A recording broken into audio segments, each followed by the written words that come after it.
Riot Games is celebrating the Korean holiday of Chuseok with a special in-game event for League of Legends, titled 2025 LOL Chuseok Event, Yumi's Chuseok Pouch. Running until October 12th, this event introduces new missions and offers players the chance to earn Chuseok pouches by participating in various activities. These activities include spending time in the game's player versus player, PvP mode, playing at PC cafes, or purchasing discounted event skins. Each Chuseok pouch contains 3 random skins not already owned by the player, with discounts ranging from 30% to 50% on a selection of 1,100 skins. Riot is further incentivizing participation by rewarding players with additional items such as Ancient Spark, Darken, and Hex Deck chests and keys, along with special icons. This event aligns with Riot Games' tradition of engaging players through festive seasonal events, reinforcing the community aspect of its flagship title, League of Legends. Since its launch in 2009, League of Legends has become a cornerstone of the gaming industry, especially in the esports arena, and events like these help maintain its strong player base. Riot Games, established in 2006 and headquartered in Los Angeles, has expanded its portfolio with other popular titles like Teamfight Tactics, Valorant, and the Emmy-winning animated series Arcane. The Chuseok event not only celebrates an important cultural holiday, but also highlights Riot's ongoing commitment to enhancing player experience through creative and culturally resonant in-game content. Landfall Games, in collaboration with publisher Aggro Crab, has rolled out the latest update for their popular climbing adventure game, Peak. Known as the Dilly Dally Update, this patch introduces a variety of engaging activities for players to enjoy while waiting in the game's airport-themed lobbies. Among the new features are a basketball hoop, a photo booth, and chess pieces, which have sparked a wave of creativity among the game's community. Players have taken to social media to share their inventive uses of these chess pieces, often stacking them in elaborate formations thanks to Peak's quirky physics system. This update continues to build on the game's unique charm, which combines challenging climbs with a playful atmosphere. Since its launch in June, Peak has captured the attention of gamers with its procedurally generated mountain climbs and dynamic environments. The game's popularity has been bolstered by regular updates, such as the addition of the Mesa biome in August, which introduced new challenges like tornadoes and scorpions. The Dilly Dally update not only enhances the waiting experience, but also underscores Landfall Games' commitment to keeping the game fresh and engaging. With another biome teased for future release, players can look forward to even more content that tests their climbing skills and creativity in the near future. Netmarble has revealed an exciting new trailer for its upcoming dark fantasy action game, Project EVILBANE, at the Xbox Tokyo Game Show 2025. Developed by Netmarble Monster, this third-person co-op action game is built using Unreal Engine 5, promising a visually stunning experience. The trailer showcased dynamic combat mechanics where players can fluidly switch between melee and ranged weapons, emphasizing the importance of tactical counters and team coordination. A notable feature introduced is the Heavenstone system, which allows players to unleash powerful skills that can significantly alter the course of battles, encouraging cooperative play by combining squad abilities at critical moments. The game is currently in pre-alpha testing, accessible through the Xbox Insider program, with plans to expand to more regions based on community feedback. Although the specific platforms and release date have not been announced, wishlist pages are live on Xbox and Steam, allowing players to stay updated. Set in a vast dark fantasy world, Project EVILBANE challenges players to form squads of up to 4 to battle demonic forces and rival factions. Missions increase in difficulty and offer greater rewards as players progress, adding depth and replayability. This new title from Netmarble is shaping up to be an intriguing addition to the co-op action genre, with its development being actively shaped by player feedback, as highlighted by Netmarble's game publishing director, Young-Ho Lee. Activision has announced significant changes to the Warzone loadout system with the integration of Black Ops 7's Season 1 update. This update will remove all wildcards from Warzone, a feature that was first introduced in Black Ops 6. Wildcards allowed players to customize their loadouts by equipping up to 8 attachments on weapons, which was a deviation from the standard 5 attachment limit. This change means players will need to rethink their strategies, as weapons that previously relied on the extra attachments to stay competitive will now have to adapt to the default limitations. The removal of wildcards is expected to have a major impact on gameplay, influencing how players build their loadouts and approach battles in the popular Battle Royale mode. In addition to the removal of wildcards, the Overkill feature, which allows players to equip two primary weapons, will be automatically enabled in Warzone. Previously, Overkill was tied to a wildcard, but now it will be a default feature, allowing players to carry both a close-range weapon and a long-range option without sacrificing a perk slot. This change aligns with common player strategies in Warzone, where having a versatile weapon setup is crucial. The update does not affect Black Ops 7 multiplayer, where Overkill remains tied to a wildcard to maintain balance. These adjustments highlight Activision's ongoing efforts to refine the Warzone experience and keep the gameplay fresh and engaging for its extensive player base. Activision has announced a significant gameplay change for Call of Duty Warzone with the upcoming release of Black Ops 7. The controversial tactical sprint TAC Sprint feature, which has been a staple since Modern Warfare 2019, will no longer be available as a standard option. Instead, it will be integrated into the new TAC Sprinter perk. This perk will allow players to utilize TAC Sprint, but at the cost of reduced normal sprint speed, making strategic use of the perk crucial for players who want to maintain mobility advantages. The decision to shift TAC Sprint into a perk comes after years of debate within the Call of Duty community regarding movement speed and its impact on gameplay balance. Some players have expressed frustration over the speed boosts provided by certain perks and equipment.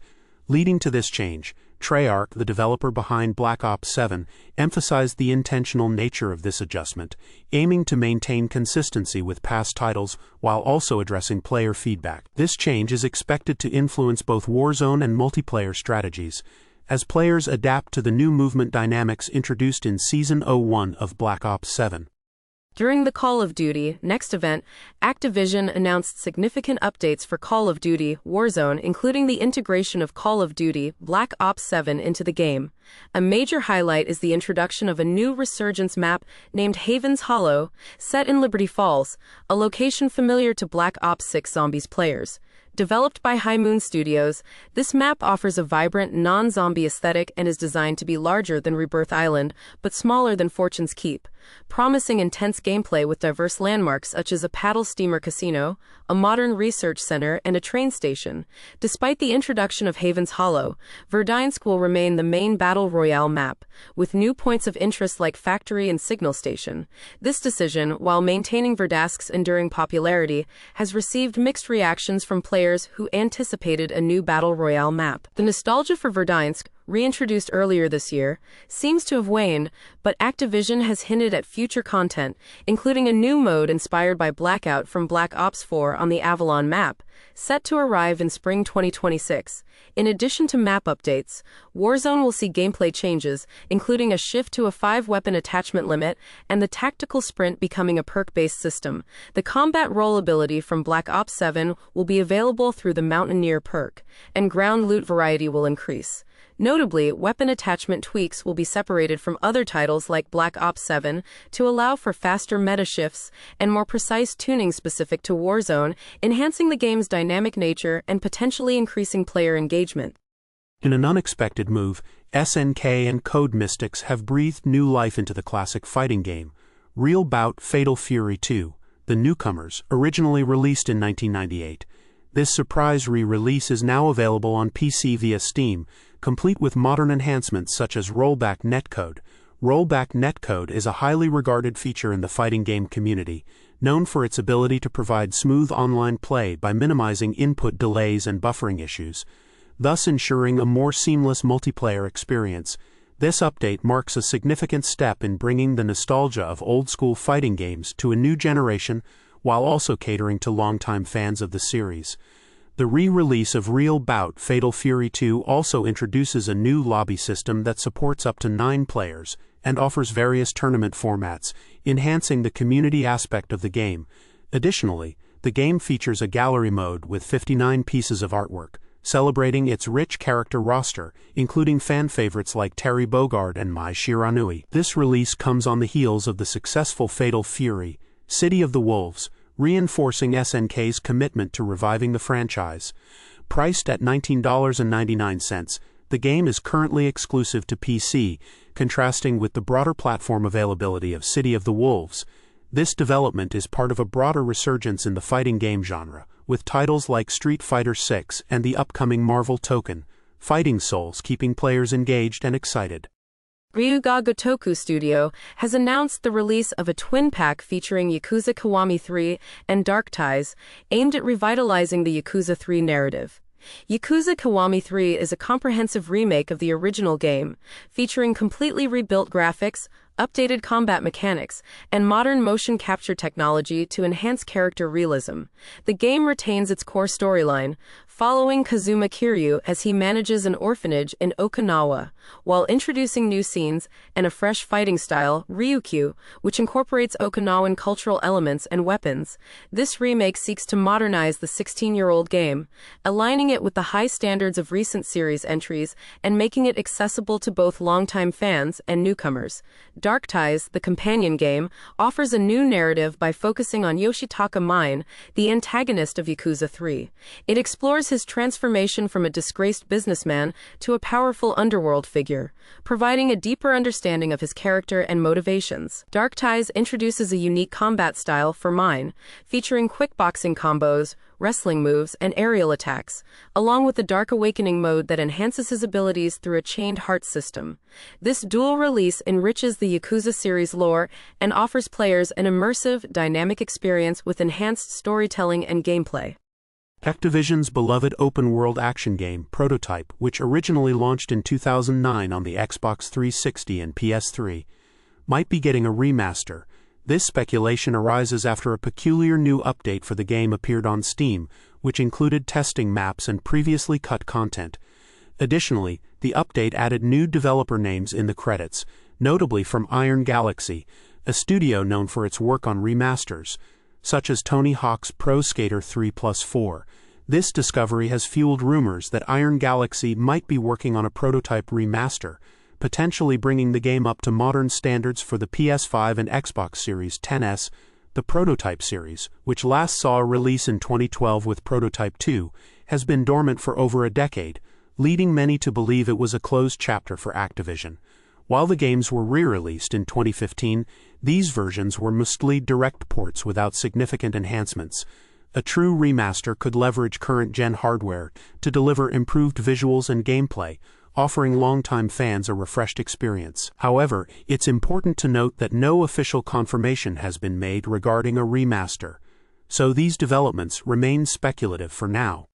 Jurassic World Evolution 3, the latest installment in Frontier's popular management simulation series, is set to launch on October 21, 2025. For PlayStation 5, Windows, and Xbox Series XS, known for allowing players to build and manage their own dinosaur parks, this sequel introduces several new features that enhance the immersive experience. One of the standout additions is the introduction of juvenile dinosaurs, offering players a new layer of management as they consider breeding traits and behaviors that can be passed on through generations. These young dinosaurs exhibit unique behaviors, such as playful interactions or cautious tendencies, adding depth to the game's ecosystem. The game also expands on its attraction offerings, featuring new rides like a hot air balloon tour and a kayak-based river tour, providing guests with exciting ways to view the park's prehistoric inhabitants. The new modular building system allows players to customize structures to their liking, fostering creativity in park design. With over 80 dinosaur species available at launch, Jurassic World Evolution 3 Inches promises a richer and more dynamic experience compared to its predecessors. The deluxe edition of the game offers additional content, including new dinosaurs and exclusive cosmetic items, further enticing players to explore this dinosaur management adventure.